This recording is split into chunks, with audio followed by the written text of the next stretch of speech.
दोस्तों नमस्कार। केंद्र सरकार ने शुगर केन कंट्रोल ऑर्डर 2026 का जो ड्राफ्ट है वो वापस ले लिया है। फ़िलहाल हमारे साथ किसान नेता मनीष भारती जी हैं, जय किसान आंदोलन से जुड़े हुए हैं, एक प्रगतिशील किसान भी हैं। और आप ही ने मेरठ में एक सेमिनार, एक डिस्कशन इस मुद्दे के ऊपर रखा था 9 मई को चौधरी चरण सिंह यूनिवर्सिटी कैंपस के बिजनेस स्टडीज़ डिपार्टमेंट में। और उसमें जो इस ड्राफ्ट से प्रभावित होने वाले जो इसके स्टेक होल्डर्स हैं उनको इनवाइट किया था। खांडसारी उद्योग से जुड़े लोग थे, किसान प्रतिनिधि थे, बुद्धिजीवी थे, साइंटिस्ट थे और किसानों की राजनीति करने वाले लोग भी थे। और योगेंद्र यादव भी इस कार्यक्रम में मौजूद थे। हम मनीष जी से बात करेंगे कि ये जो ड्राफ्ट था बेसिकली इसको लाने की ज़रूरत क्यों पड़ी, इसको वापस क्यों लिया गया, इसमें क्या खामियां थी और अब ये जब कभी आएगा भविष्य में तो इसके आने की संभावनाएं क्या हैं और जब आए तो क्या चीज़ें इसमें शामिल हों। आपका भारती जी हमारे चैनल पर स्वागत है। बहुत बहुत शुक्रिया डॉक्टर साहब। कैसे देख रहे हैं इस पूरे घटनाक्रम को? ये जो कल सरकार ने बेसिकली 29 तारीख को वापस लिया, कल ये पब्लिक डोमेन में आया पूरी तरह से, ऑर्डर 29 तारीख का है वापस लेने का, तो आप किस तरह से देख रहे हैं इसको? डॉक्टर साहब, ये जो अगर मैं पूरा एक घटनाक्रम इसका बताऊं तो 20 तारीख को 20 अप्रैल को ये ऑर्डर जारी किया गया सरकार की तरफ से। और क्योंकि जैसा जब हमने चौधरी चरण सिंह विश्वविद्यालय में इसका एक तरीके से पोस्टमार्टम कहेंगे हम, वो किया हमने, उसमें भी ये बात रखी थी कि जो 11 संस्थाएं या ऑफिसेस या लोगों को जिनको बताया सरकार ने, जिनसे राय मांगी गई, उनमें से 9 तो सरकारी विभाग थे, है ना। खांडसारी विभाग था, आपका फूड FSSAI था, जो है वो बाकी के जो करीबन 9 थी, हाँ करीबन 9 डिपार्टमेंट थे सरकार के, उनको उन्होंने चिट्ठी भेजी थी। और जो 10वें नंबर पे थे वो था जो ISMA है, जो चीनी मिल एसोसिएशन है। और जो 11वें नंबर पे जो चिट्ठी गई थी वो गई थी जो जितने भी शुगर मिल हैं, चाहे वो सहकारिता के अंडर आते हैं या वो प्राइवेट बिजनेसमैन के थे, उनके MDO को उन्होंने चिट्ठी लिखी। किसान संगठन या पब्लिक डोमेन जैसे हम कह रहे हैं कि साहब लोगों से विमर्श के लिए कहा गया, उसका कहीं कोई जिक्र नहीं था। 22 तारीख को जो हरवीर सिंह जो रूरल वॉइस चैनल चलाते हैं, उसके माध्यम से पहली बार ये खबर लोगों के बीच में आई। और 22 तारीख को एक खबर जब हमने पढ़ी कि इस तरीके से ये एक ऑर्डर आया है सरकार की तरफ से और उसमें 1 महीने की चर्चा के लिए उन्होंने कहा है, तो हमें जिज्ञासा हुई। क्योंकि सीधी बात है, पश्चिमी यूपी की बात नहीं है, गन्ना क्योंकि केंद्र का ऑर्डर है, पूरे देश भर में 8 राज्य हैं जहाँ लाखों करोड़ों किसान गन्ने से सीधे तौर पर जुड़े हुए हैं। तो हमने फिर उस ऑर्डर को पढ़ा।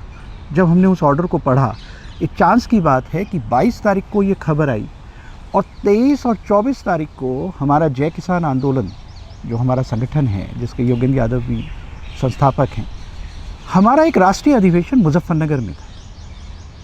तो हमने 22 में ये खबर आई, 23 तारीख में मैंने खुद उस राष्ट्रीय अधिवेशन में किसानों के मुद्दों के ऊपर जब चर्चा की बात आई तो मैंने ये विषय वहाँ पे रखा कि भाई केंद्र सरकार एक नया गन्ना ऑर्डर लेके आई है और जिसमें कुछ मोटी मोटी बातें हमें समझ में आ रही है कि ये बहुत बुनियादी तौर पर गलत है, तो क्यों ना जय किसान आंदोलन इसके ऊपर अपनी जो बात है वो रखे और हमें लोगों के बीच में जाना चाहिए। तो वहीं उसी अधिवेशन में तय हुआ कि 8 तारीख को हम मेरठ में ये एक सेमिनार आयोजित करें। और बिल्कुल स्पष्ट था कि इसमें क्योंकि ये किसान का बहुत गंभीर मुद्दा था, तो इसे सिर्फ राजनीतिक रूप से न देखकर हम इसके पक्ष और विपक्ष को देखना चाहते थे। लिहाजा हमने एक वेन्यू देखा, हमने चौधरी चरण सिंह यूनिवर्सिटी को अप्रोच किया कि साहब आप हमें इसको, क्योंकि ये एक एकेडमिक डिस्कशन था, इसमें बुद्धिजीवी लोगों को या आम लोगों को हम कोई आम सभा नहीं कर रहे थे। हम सरकार का एक ऑर्डर जिस पे खुद सरकार ने ये कहा कि भाई हमें इस पे आप सुझाव दें 1 महीने के अंदर, 1 महीने 20 अप्रैल से 20 मई के बीच। तो हमने सभी पक्षकारों को बुलाया। हम खुद स्वयं पर्सनल कैपेसिटी में हम लोग इस पे गन्ना विभाग पे गए। गन्ना विभाग के सभी अफसरों को हमने उनके नाम से एक न्योता दिया कि साहब हम 8 तारीख को एक ऐसे एक आयोजन कर रहे हैं, आप उसमें आइए। हमने जनप्रतिनिधियों को संपर्क करा कि साहब आप भी इसमें आके अपनी राय दीजिए, ये एक एक्ट आया है। हमने क्षेत्र के प्रगतिशील जो किसान हैं, जो गन्ने से सीधे तौर पे जुड़े हुए हैं, उनको बुलाया कि भाई आप आएँ। खंडसारी के कुछ लोगों को बुलाया, जो कोलू सल्फ़र जो चलाते हैं उनको बुलाया।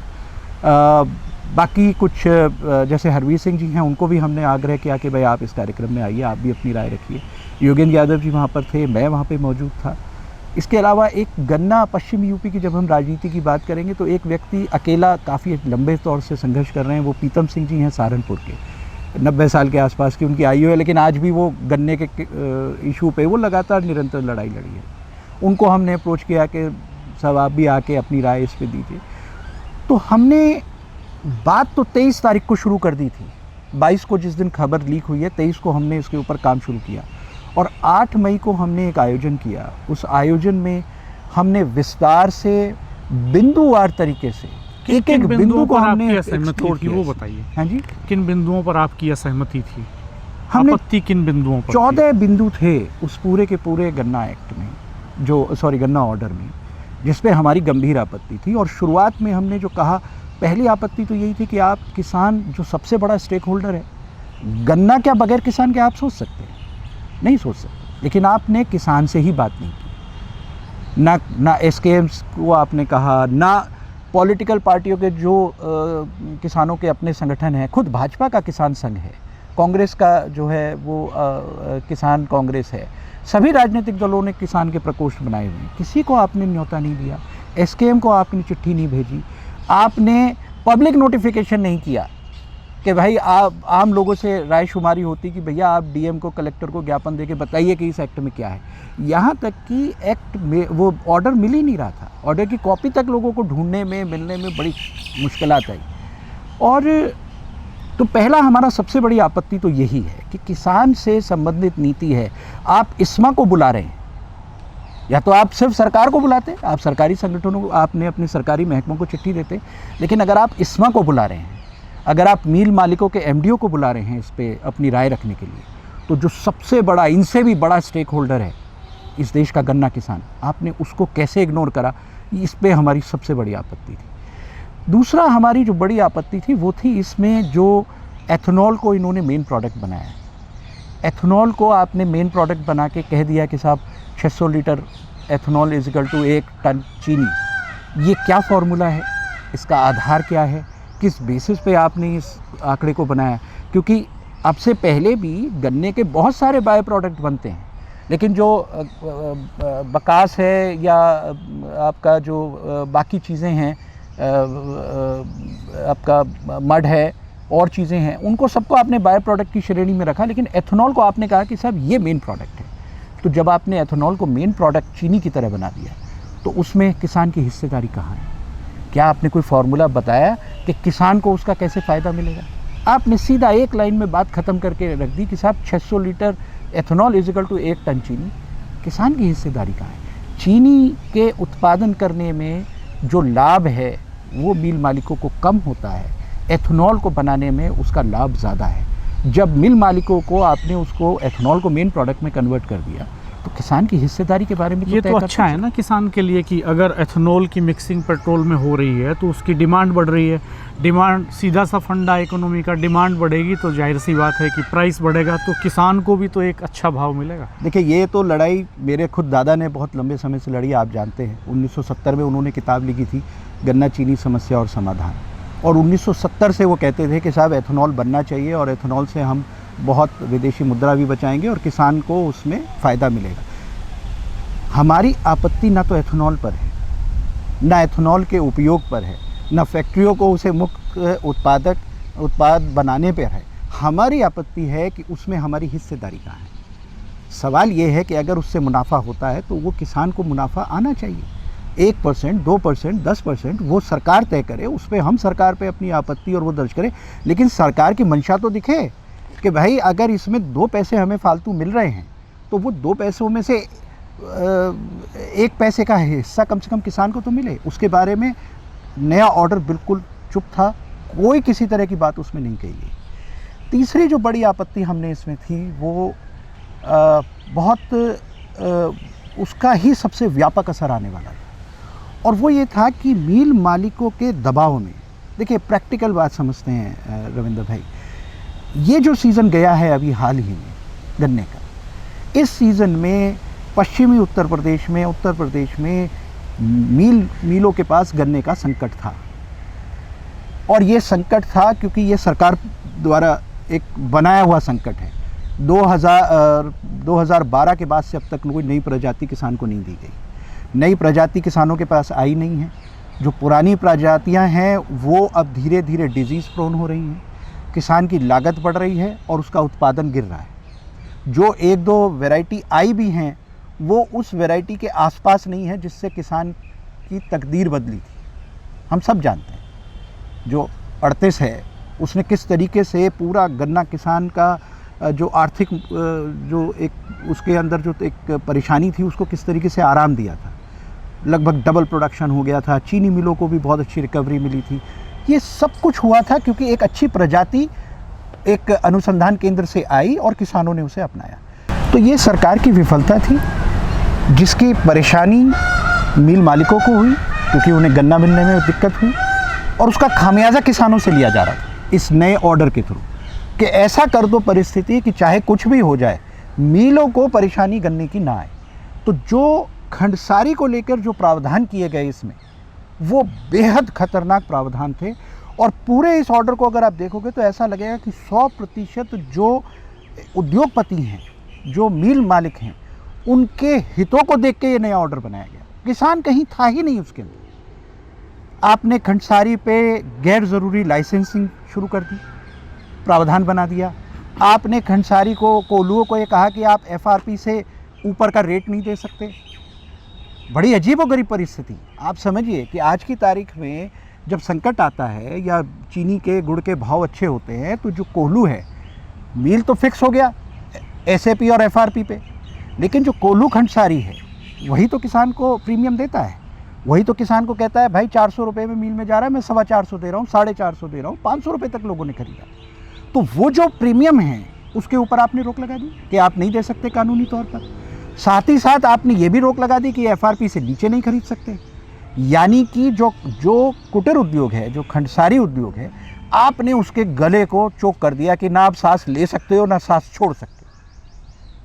और अगर खंडसारी की जो व्यवस्था है वो ख़त्म हो जाएगी, अगर वो उद्योग चौपट हो जाएगा, तो आप समझिए कि करीबन आज भी लगभग 25 से 30% गन्ना ऐसा है रविंद्र भाई जो मील पे नहीं जाता है, जो इन छोटी इकाइयों पर जाता है।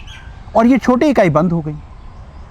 साथ ही साथ आपने प्रोविज़न लगा दिया कि साहब 25 किलोमीटर से कम पे अब नया मील नहीं लगेगा। तो नए मील की संभावना आपने ख़त्म कर दी। और उसमें एक तुगले की फरमान और जोड़ दिया कि जो मौजूदा मील हैं आप अपनी पराई क्षमता नहीं बढ़ा सकते। तो मेरा मतलब उसको पढ़ने के बाद हमें ऐसा लगा कि भाई ये सरकार कर क्या रही। किसान का से सीधा संबंधित ये ऑर्डर है। और बड़ा मुझे अफसोस इस बात का हुआ कि जयंत चौधरी जैसे लोग जो चौधरी चरण सिंह की विरासत को लेके बैठे हैं, उनका भी एक शब्द इस पे नहीं आया। उन्होंने भी एक खाना पूर्ति करके गोल मटोल बातें कर दी। मेरठ आए जी 25 अप्रैल को, जी। मेरठ के इकड़ी में उनकी जनसभा थी जी।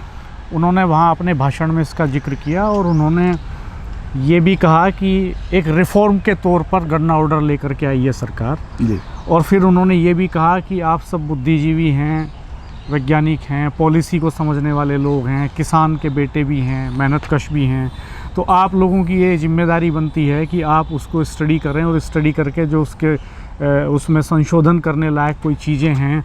और मैं भी बैठा हूँ, मेरी कलम पूरी तरह से किसानों के लिए चलेगी। वो 1.5-2 मिनट गन्ने के ऊपर बोले। मैंने वो क्लिप उनकी निकाल के शेयर भी की है। जितना जयंत जी को जानता हूँ, जयंत जी बहुत पढ़े लिखे और बेहद समझदार राजनेताओं में से। मैं ऐसा नहीं मानता कि वो अनपढ़ नेताओं में से की लाइन में खड़े। पढ़े लिखे आदमी, बाहर से विदेश से पढ़ के आए, मंत्री हैं सरकार में। पहली बात कि जिस वक्त ये ऑर्डर आ रहा था आप सरकार का हिस्सा थे, आपको वहीं पे इसमें सजेशन देने चाहिए थे क्योंकि आप सरकार का हिस्सा हैं। जब ये ऑर्डर पब्लिक डोमेन में आ गया और हम जैसे जय किसान आंदोलन जैसे संगठनों ने इसके ऊपर एक मुखर आवाज़ उठाई, पॉइंट टू पॉइंट हमने रेज़ किया, 14 पॉइंट से अभी तो हम 3 पर ही पहुँचे थे, तब जयंत चौधरी ने ये गोलमोल बयान दिया।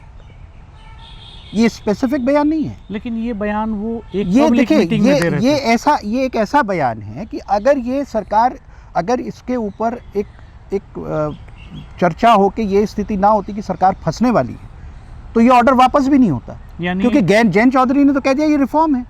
मेरा आपके चैनल के माध्यम से खुला एक सवाल है उन लोगों पे जो ये कहते हैं कि जयंत चौधरी ने बड़ा अच्छा किया, उनका बयान है और ये सब उनको मालूम है और उन्होंने किया, तो अब वापस क्यों लिया? अब वो खुशी किस बात की मना रहे हैं? अगर उनकी सरकार में रहते हुए इतना खराब एक ऑर्डर आ गया, ये तो दबाव की राजनीति में वापस गया कि ड्राफ्ट है, जब कोई एक्ट बनता है, कानून ऐसा बनता नहीं है, होता। वो तो जो ड्राफ्ट तैयार होता है, डिस्कशन में आता है, पब्लिक ओपिनियन ली जाती है, स्टेक होल्डर्स की ओपिनियन ली जाती है। मैंने शुरुआत का जो पॉइंट कहा, क्या आपको लगा कि ये पब्लिक डोमेन का ड्राफ्ट था? क्या ये पब्लिक के लिए आया था? ये तो हम जैसे संगठनों ने डिगन इन करके चीज़ें निकाल के ये बात लोगों के बीच में लाई, हम लेके आए, सरकार नहीं लेके आई, जयंत चौधरी नहीं लेके आए। अगर जयंत चौधरी उस दिन इकड़ी की सभा में ये कहते कि सरकार ये लाई है और ये ऑर्डर गलत है, ये किसानों के हितों की रक्षा नहीं कर रहा है और सरकार इस पर दोबारा से पुनर्विचार करे, तो मैं 100% जयंत चौधरी की बात को सहमति देता। लेकिन जयंत चौधरी ने ये नहीं कहा। जयंत चौधरी ने उल्टा ये कहा, उन्होंने 2 बातें कही। उन्होंने एक तो ये कहा कि साहब ये आप देख लीजिए। भाई, नेता का काम होता है देखना, कार्यकर्ता को एजुकेट नेता करता है। अगर वो गन्ने की कोई समस्या ग्राउंड की पूछना चाहें और वो लोगों से कहें कि साहब आप मुझे बताओ, तो मैं सहमत हूँ जयंत चौधरी की बात से, उनका लॉजिक सही है। लेकिन जो सरकार से बात आ रही है, जो कागज़ सरकार का आ रहा है, उसमें आदमी क्या बताएगा? ये तो सरकार के बैठे हुए लोगों को देखना था कि वो क्या कागज़ लेके आ रहे हैं। खुद जयंत चौधरी को हाथों हाथ उसको, जब, क्योंकि ऐसा नहीं, इकड़ी के पे जब वो आके उन्होंने बोला है, आप उस भाषण को दोबारा सुनिए, उसमें वो कह रहे हैं, उन्होंने वो एक्ट पढ़ा हुआ है जो ऑर्डर है। उस भाषण की क्लिप यहाँ हम बीच में ऐड कर रहे हैं, आप भी खुद सुनिएगा और कमेंट बॉक्स में रिएक्ट कीजिए। आज शुगर कंट्रोल ऑर्डर ड्राफ्ट नियम केंद्र सरकार ने जारी किए हैं। सच बताओ कितनों को जानकारी है? 1967 में बने थे, अब ऑर्डर 2026 में नया ऑर्डर निकलने जा रहा है और 20 मई तक, अभी 1 महीना है, जनता के सुझाव भी मांगे गए हैं। आप वेबसाइट पे जाओगे मंत्रालय के, पूरा ऑर्डर देख लो। खांडसारी के लिए भी उसमें चीजें हैं, चीनी मिल के लिए भी इसमें प्रावधान है। पेमेंट होगा 14 दिन में, वरना 15% ब्याज की दर देनी पड़ेगी, यह भी प्रावधान है। पिरोई सत्र समाप्त होने के पश्चात जितना बकाया भुगतान होगा वो डीएम को के खाते में देना पड़ेगा 3 महीने के अंदर। इस प्रकार के कई प्रावधान हैं जो बेहद मजबूत किसान के फायदे के लिए। लेकिन हो सकता है कि कुछ उसमें खामियां भी हों, लेकिन जब तक लोकदल वालों की नजर ही नहीं जाएगी, फिर आप कह दोगे जी चौधरी जैन जी हैं, वो लड़ लेंगे कैबिनेट में। ऐसा नहीं बनेगी बात। यहां बुद्धिजीवी बैठे हैं, कार्यकर्ता बैठे हैं। मैं आप सबको आह्वान करता हूं, आने वाले समय में जो विशेषज्ञ हैं, जो समझते हैं, नीति को भी समझते हैं और खेती को भी समझते हैं, तकनीक को भी समझते हैं और पुरानी विद्या को भी जानते हैं, जो हल भी चला सकते हैं, हल, फावड़ा और खुरपी चला के जिनके हाथ कठोर हैं, लेकिन किसान के लिए जिनका दिल नरम है और वो कलम को भी संभाल सकते हैं, ऐसे बुद्धिजीवियों को मैं चाह रहा हूं, आह्वान करता हूं कि उस ऑर्डर को भी देख लो, पढ़ लो, जान लो, और कोई भी सुझाव होगा तो हम आपके लिए, जितने यहाँ जनप्रतिनिधि बैठे हैं, जितने लोकदल में आप ताकत आपने दी है, जितने कलम में स्याही भरी है, वो कलम का प्रयोग किसानों के हित के लिए हम करना चाहते हैं। और मैं आश्वासन देता हूं कि केंद्र सरकार ये ऑर्डर एक रिफॉर्म के तौर पे लाई और हम चाहते हैं कि ज्यादा से ज्यादा तादाद में यहाँ के जो बुद्धिजीवी, जो छात्र हैं, उस ऑर्डर को देखें, पढ़ें और सुझाव दें। उसमें वो स्पष्ट रूप से कह रहे हैं, उनको पता है कि उसमें क्या लिखा हुआ है, लेकिन इसके बावजूद उन्होंने ये नहीं कहा कि उसके प्रावधान गलत हैं, वो किसानों के अनुरूप नहीं है, बल्कि उन्होंने ये कहा कि ये किसानों के लिए अच्छा है। मेरा दावा है, अगर वो एक पॉइंट भी इस पूरे एक्ट में बता दें जो किसानों को फेवर करता हो या किसानों के हित में, मेरा दावा है इस बात का, क्योंकि वो इतना खराब ऑर्डर था और वो चर्चा में आ गया। योगेंद्र यादव जी आ गए, हम लोग आ गए, आप लोगों ने हमारी उस बात को जन जन तक पहुंचाया। आप भी इस बात के लिए धन्यवाद के पात्र हैं, क्योंकि मीडिया बायस होके करता है तो हम जैसे लोगों की बात नहीं पहुंचती, अनबायस्ड मीडिया हमारी बात पहुंचा देता है। तो जब लगा कि ये एक ऐसी चीज़ आ गई है जिसमें चुनाव का साल है, तो ये उन सारी परिस्थितियों का दबाव था कि ये काम हुआ। और मैं आज भी एक बात कहता हूँ, अगर जयंत चौधरी का इतना ही दखल है मौजूदा सरकार में और वो इतना रसूख रखते हैं कि किसानों के हित की रक्षा कर सकते हैं, तो जो मौजूदा एक्ट है 1966, रविंद्र भाई, इसमें ज़्यादातर पॉइंट तो 1966 वाले ही थे। 14 दिन में आपको ब्याज मिलेगा 15%। हमारा बड़ा ऑब्जेक्शन उस बात पे था कि 15% क्यों मिलेगा। मनरेगा के मजदूर को अगर पेमेंट नहीं मिला टाइम से तो सरकार 18% का ब्याज देती है और किसान के माल पे 15%। 18% क्यों नहीं है? 18% क्यों नहीं है? जो मौजूदा एक्ट है 1966 एज इट इज़ थी वो सारी चीज़ें। उसमें भी था कि साहब 14 दिन में अगर पेमेंट नहीं मिलेगा तो ब्याज देना पड़ेगा। इसमें भी यही था, 14 दिन में नहीं मिलेगा तो ब्याज देना पड़ेगा। तो क्या किसान को ब्याज मिल गया? अगर ऑर्डर ही आना है तो उनमें उन प्रावधानों को चेंज करिए जिससे किसान के हितों की रक्षा हो। हमने खुले मंच से ये कहा कि आप इसे एक आपराधिक कृत्य में इसे शामिल कीजिए। जो मिल किसानों को ब्याज नहीं दे रही उनके खिलाफ आप क्रिमिनल ऑफेंस लगाइए, उनको आप जेल भेजिए। एक बहुत शानदार कानून था पहले जिससे मिल मालिकों के ऊपर प्रेशर होता था कि अगर आप पेमेंट नहीं कर रहे हो तो मिलों का अधिग्रहण सरकार कर लेगी। आपने वो कानून ख़त्म कर दिया, तो मिल आपने बिल्कुल बेलगाम कर रखी है। पुराने कानून बहुत सारे ऐसे थे डॉक्टर साहब जिससे किसानों के हितों की रक्षा हो रही थी, आज वो कानून है नहीं। एक और कानून है, पुराने एक्ट में भी था, इस एक्ट में भी था, हमने उस पर भी विरोध किया। सरकार उसमें ऑर्डर में लिखा हुआ है, मैं बार बार एक्ट कह देता हूँ, I am sorry for that. कोई नहीं, ये क्लियर है, ये ऑर्डर है, शुगर केन ऑर्डर है, हम ऑर्डर के बारे में बात कर रहे हैं। बनने ही जा रहा था, एक्ट बनने जा रहा था, इसलिए एक्ट निकल जाता है। क्योंकि पुराना जो एक्ट ऑर्डर है शुगर केन कंट्रोल ऑर्डर, वो तो निष्प्रभावी हो जाता है, इसके बाद और ये लागू होता, तो एक तरह का ये एक तरह से नियम ही बन जाता। लेकिन टेक्निकल है, आपके व्यूअर्स भी बहुत समझदार हैं, कोई ना कोई लिख देगा कि भैया आपको तो पता नहीं एक्ट क्या है और ऑर्डर क्लियर है कि ये ऑर्डर है। तो उसमें भी ये लिखा हुआ है कि जो मिल का सेंटर है वहाँ से और मिल तक का भाड़ा किसान से लिया जाएगा, सुखन किसान से ली जाएगी। क्यों ली जाएगी सर? क्यों ली जाएगी? कोई भी रॉ मटेरियल कोई भी कंपनी खरीदती है तो उसका जो सेंटर है उस सेंटर तक माल पहुंचाने की जिम्मेदारी मेरी है। बतौर किसान ये मेरी जिम्मेदारी। मेरे खेत से चाहे वो 5 किलोमीटर पे है या 10 किलोमीटर, वो मेरी जिम्मेदारी। मैं अपने खर्चे से अपने खेत से और सेंटर तक माल पहुंचाऊं। लेकिन सेंटर से और मिल तक का भाड़ा आप किसान से चार्ज करेंगे। और कितनी इसमें एक तरीके से मनमानी चल रही है, बदमाशी चल रही है मिल मालिकों की, कि उसमें प्रोविज़न है कि 60 पैसे प्रति कुंटल से लेके 12 रुपये प्रति कुंटल तक का भाड़ा है, डिपेंडिंग कि आपके सेंटर से मिल की दूरी कितनी है।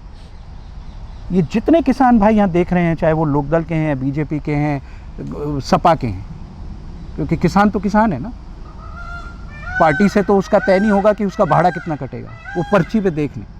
इस साल 90% मिलों ने बाय स्टैंडर्ड 12 रुपये प्रति कुंटल का रेट काटा है, चाहे सेंटर पास था या दूर। किसने रोका इसे? क्या जयंत जी की आरएलडी ने इसके ऊपर कोई सवाल खड़ा करा? ये लूट थे किसानों के साथ पूरे सीजन, नहीं किया। उनको मालूम भी नहीं है, एंड दे डोंट केयर। राजनीति करना, कोई काम हो गया तो ढोल पीटना, छाती पीटना एक अलग बात है। आपकी मंशा क्या है वो स्पष्ट रूप से दिखनी चाहिए। आज एक्ट वापस हो, आज ये ऑर्डर वापस हो गया, आप कह रहे हो साहब जयंत चौधरी ने वापस करा दिया।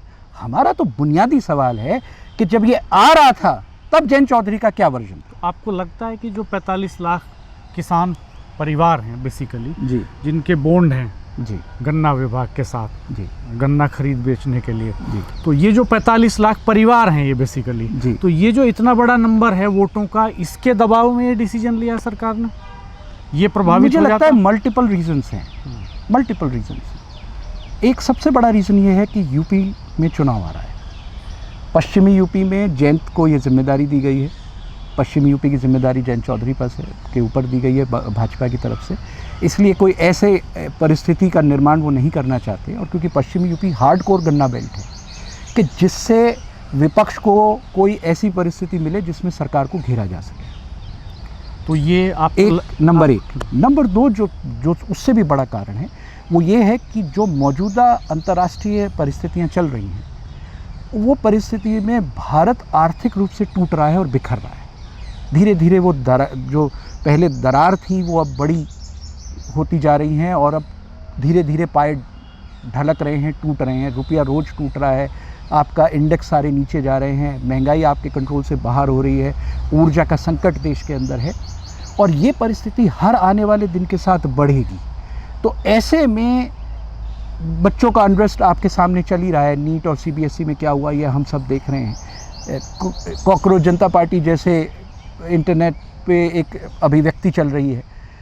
तो ऐसी परिस्थिति में सरकार ये नहीं चाहती थी कि किसी भी सूरत में कोई ऐसा काम हो जाए जिससे उसे परेशानी हो। और क्योंकि ये मुद्दा जय किसान आंदोलन ने उठाया, योगेंद्र यादव ने उठाया, सरकार जानती है कि जो इंटेलेक्चुअल लोग हैं, जो पढ़ा लिखा एक वर्ग है, जो जानता है कि तर्क के आधार पर कैसे चीज़ों को लोगों को समझाया जाए। क्योंकि सरकार ने हमें, संयुक्त किसान मोर्चा जब दिल्ली का आंदोलन था 3 काले कानूनों के खिलाफ, उस वक्त सरकार एक अलग मोड में थी। सरकार को लगता था जो वो कह देंगे वो सब मान लेंगे। लेकिन उस पूरी लड़ाई के अंदर हमने ये साबित किया कि तर्क के आधार पर, ज्ञान के आधार पर, सही बातों को उठाकर, सही मुद्दों को उठाकर किस तरीके से सरकार को, और वो भी मोदी जैसी सरकार को जो ये कहते हैं हम तो हटते ही नहीं पीछे, उनको ये रियलाइज़ कराया जा सकता है कि उन्होंने क्या गलती करी है, क्या भूल करी। तो सरकार अब दोबारा उस तरह की परिस्थिति को नहीं चाहती थी। योगेंद्र यादव मतलब जय किसान आंदोलन की, और इसीलिए हमने, देखिए मैंने शुरू में कहा कि हमारी मंशा ये कोई राजनीतिक मामला नहीं करना था कि हम जिंदाबाद मुर्दाबाद करना शुरू कर दें। हमने कहा आया ना ऑर्डर, हमें पता है इस ऑर्डर के अंदर कितनी खामियां हैं। और मैं तो आज भी कहता हूं कि जो मौजूदा, अभी नया तो बिल्कुल ही बहुत ही ख़राब था किसानों के लिए और खंडसारी के लिए, लेकिन जो पुराना ऑर्डर है उसमें भी तो बहुत सारी दिक्कतें हैं। वो दिक्कतें तो आपने ख़त्म ही नहीं करी हैं। मैं जयंत चौधरी से, आरएलडी से, भाजपा से, वो लोग जो कह रहे हैं हम किसान हितैषी हैं, मेरा उनसे आग्रह है कि जो पुराने वाला जो एक्ट है, शुगर केन ऑर्डर 1966, भाई उसे पढ़ लीजिए और देखिए उसमें क्या क्या खामियां हैं, उसको दुरुस्त कर लीजिए। दोस्तों आप भी कमेंट बॉक्स में बताइएगा कि आपको क्या लगता है। ये पहला मौका है जब बहुत जल्दी सरकार दबाव में आ गई। जब किसान आंदोलन चल रहा था, जब कृषि कानून लेकर के आई थी सरकार, तो 13 महीने तक आंदोलन चला था, तब सरकार ने आवाज़ सुनी थी। और बाद में प्रधानमंत्री ने कहा कि मेरी तपस्या, अगर आपको याद हो कि वो जो 3 काले कानून थे, उनका जो ऑर्डिनेंस आया था वो अप्रैल में आया और मेरी और आपकी चर्चा हुई थी मई में, आपको याद हो। और फिर हमने एक वीडियो भी किया था जो इंटरनेशनली वायरल हुआ था, मेरा और आपका वो वीडियो, जब किसान भी दिल्ली नहीं पहुंचे थे, ठीक है ना।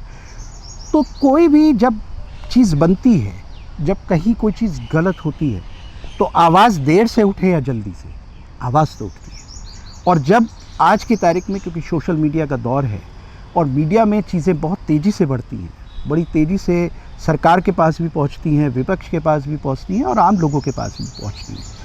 तो वो ये जो एक बदला हुआ दौर है, इस बदले हुए दौर के साथ तो ये ज़रूरी हो जाता है कि समय पे सरकारें ने, मैं सारी बातें कहने के बावजूद ये कहता हूँ कि सरकार ने ये समय पे लिया और बहुत अच्छा किया कि इन्होंने इसको वापस लिया। लेकिन आज भी वो मुद्दे खड़े हैं। 70% जो चीज़ें इस नए ऑर्डर में थी 2026 में, वो तो वही हैं जो 1966 में थी। हम तो उनका भी तो विरोध किया ना। हम वो भी तो कह रहे हैं कि भाई ये गलत है। आप अगर किसान से गन्ना ढुलाई ले रहे हो सेंटर से, तो गलत है। अगर आप 14 दिन में जो है वो ब्याज पेमेंट नहीं दे रहे और आप ब्याज भी नहीं दे रहे हो, तो गलत है। वो प्रावधान चाहे पुराने हैं या नए हैं, आप ये कह के तो नहीं बच सकते ना कि साहब ये तो पुरानी सरकारों ने ये काम करा हुआ है, अब हम क्या करें। भाई आप बदलाव के लिए आए हो। जयंत चौधरी जी सरकार में बैठे हैं, जो 1966 में, जो अगर वो इतने ही ताकतवर हैं और वो किसानों के इतने बड़े हितैषी हैं, मैं तो खुले तौर पे कहता हूँ, अगर जयंत चौधरी के पास इतनी ताकत है और वो इतने बड़े किसान हितैषी हैं, तो जो 1966 में गलत प्रावधान हैं उनको बदलवा दीजिए, नया ऑर्डर लाइए, हम भी समर्थन करेंगे। लेकिन आप पहले से भी खराब ऑर्डर लाएंगे, उस खराब ऑर्डर के बारे में हम लोगों को जागृत करेंगे, फिर आप उसको समझेंगे कि भाई गलती हो गई, इसको वापस ले लो, चुनाव का साल है, फजीता ना हो जाए, और फिर आप अपनी छाती ठोकेंगे, कंधे थपथपाएंगे कि साहब हमने तो किसानों का हित में काम किया, तो माफ़ कीजिएगा, कम से कम कोई बुद्धिजीवी वर्ग तो इस बात से सहमत नहीं होगा। दोस्तों, आप इस पूरे घटनाक्रम को किस तरह से देखते हैं, इस पर कमेंट बॉक्स में अपनी राय जाहिर कीजिएगा। हम और भी वीडियो इस इशू पर करेंगे, और हमारे चैनल पे पीछे जाकर के आप देखेंगे तो वो वीडियोस भी आपको मिलेंगे। जब जयंत चौधरी इकड़ी में भाषण दे रहे थे, वो क्लिप इस वीडियो में भी हमने जोड़ी है। जब योगेंद्र यादव और मनीष भारती मेरठ में एक सेमिनार कर रहे थे, डिस्कशन कर रहे थे, तो वो वीडियोस भी हमारे चैनल पर मौजूद हैं। उनकी क्लिप भी आपको यहाँ बीच में जोड़ करके हमने दिखाई है। हमारे चैनल को देखते रहिएगा, सब्सक्राइब कीजिएगा, बेल आइकन प्रेस कर दीजिएगा, नोटिफिकेशंस ऑन रखिएगा। हम जल्द फिर हाजिर होंगे एक नए वीडियो के साथ। तब तक के लिए नमस्कार।